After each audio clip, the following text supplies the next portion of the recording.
આ ટ્રેન્ડ છે ગોરા નહીં પરંતુ કાળા થવાનો, જેનું નામ છે tan maxing. There's a trend called tan maxing.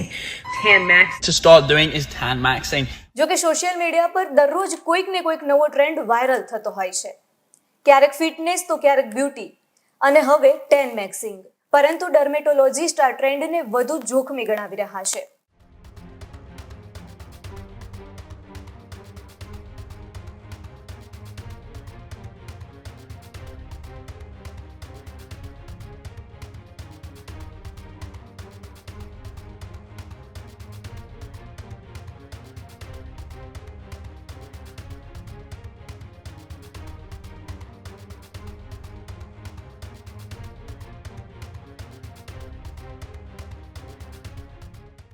સદીઓથી ગોરા થવાની ઘેલછા વિશે આપણે સૌએ જોયું છે, સાંભળ્યું છે, જાણ્યું છે. કુદરતી શ્યામ કે કાળા રંગની ચામડીને ગોરી કરી નાખવા માટે વર્ષે લોકો લાખો કરોડો રૂપિયા ખર્ચી નાખે છે. એક રિપોર્ટ મુજબ ખાલી ભારતમાં જ સ્કિન ફેર કે ગોરી કરતી અલગ અલગ કોસ્મેટિક પ્રોડક્ટનું લાખો કરોડોનું વેચાણ થાય છે. પણ આજના એક્સપ્લેનરમાં મારે વાત કરવી છે એક એવા નવા ચોંકાવનારા ટ્રેન્ડની, જેને જાણીને તમે પણ રીતસર ચોંકી જવાના છો. જી હા, આ ટ્રેન્ડ છે ગોરા નહીં પરંતુ કાળા થવાનો, જેનું નામ છે tan maxing.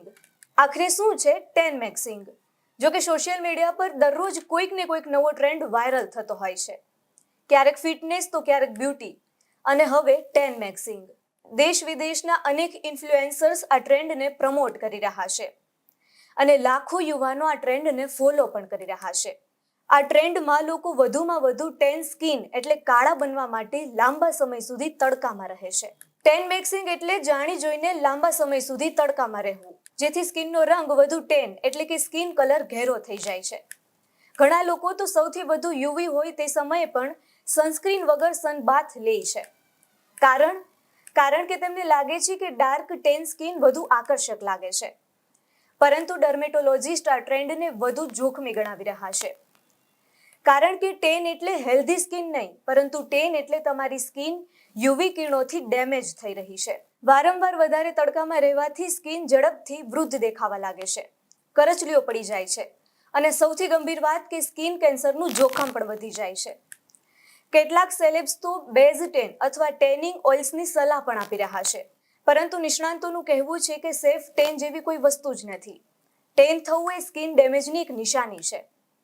તો જો તમે પણ સોશિયલ મીડિયા પર આ ટ્રેન્ડ જોઈને તેને ફોલો કરવાનું વિચારી રહ્યા હોય તો એકવાર યાદ રાખજો કે થોડા દિવસનો ટેન કદાચ તમને ગમશે, પરંતુ સ્કિનને થયેલું નુકસાન વર્ષો સુધી તમારી સાથે રહી શકે છે.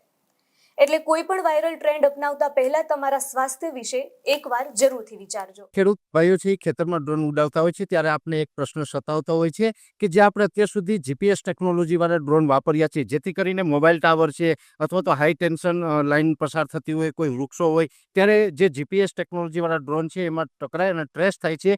પણ એગ્રીઓન લાવ્યું છે GNSS ટેકનોલોજી ડ્રોન, જેથી કરીને એ ડ્રોન છે એ કોઈ જગ્યાએ ટકરાય નહીં, પોતાની રીતે જ ડિસિઝન લે છે અને મૂવ થઈ જાય છે. જેથી કરીને GNSS ટેકનોલોજી ડ્રોન છે એ વાપરવાનો આગ્રહ રાખો. અત્યારે જ ન્યૂઝરૂમ ગુજરાતની યુટ્યુબ ચેનલને સબસ્ક્રાઇબ કરો અને ઇન્સ્ટાગ્રામ અને ફેસબુક પર ફોલો કરો. અપડેટ રહો, સત્યની સાથે રહો.